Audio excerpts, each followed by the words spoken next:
Hi,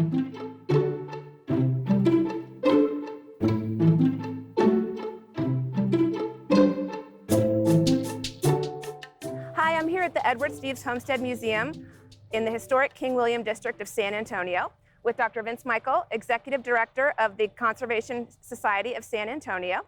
This house was built by a prominent San Antonio businessman in 1876, and it was donated to the Conservation Society in 1952. So, Dr. Michael, can you tell us a little bit about this neighborhood? Sure. This is King William, which was the first historic district in Texas. It's built starting in the 1860s, and it was built mostly by Germans who were prosperous. So these are big, fancy mansions for most of this area. In fact, there were so many Germans, they called this part of the river Sauerkraut Bend.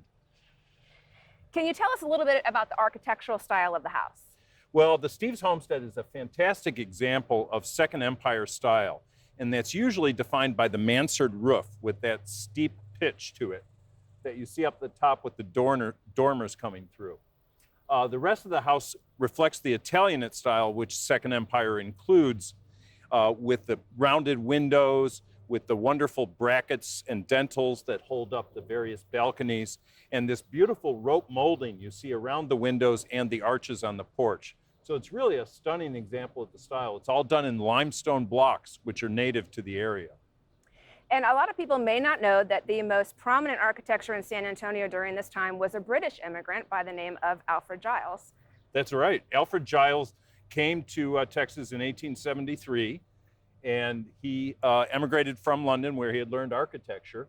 And he became the most prominent architect in San Antonio in the late 19th century. He did many other mansions here in King William. He did county courthouses around the state. A lot of our lovely downtown commercial buildings like the Crockett Block and the Soledad Block were by Alfred Giles. So he was so prominent, he even had an office in Monterrey, Mexico. All right, great. So why don't we go inside and take a look? Great. We're now inside the Edward Steeves homestead, and Dr. Michael is going to talk to us about the significance of this amazing table. So this table was bought by Edward and Johanna Steeves on their trip to Europe in 1882.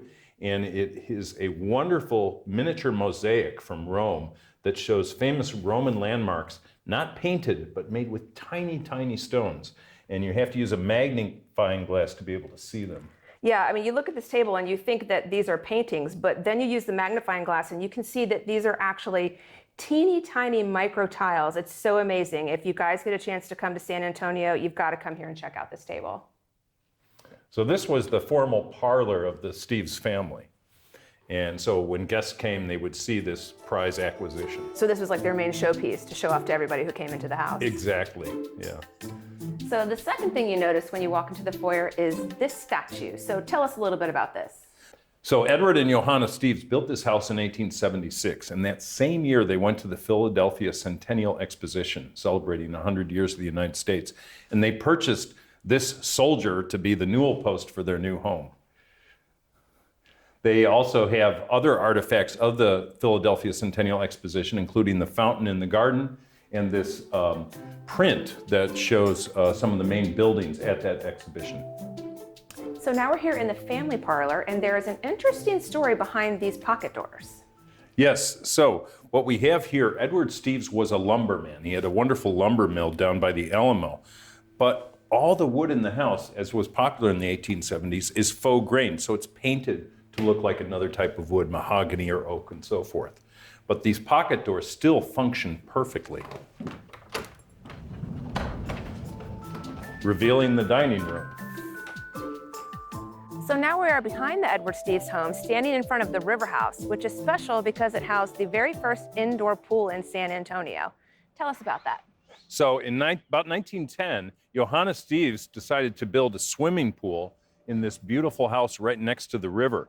And she sunk her own well because she didn't want to pay for city water to fill the pool.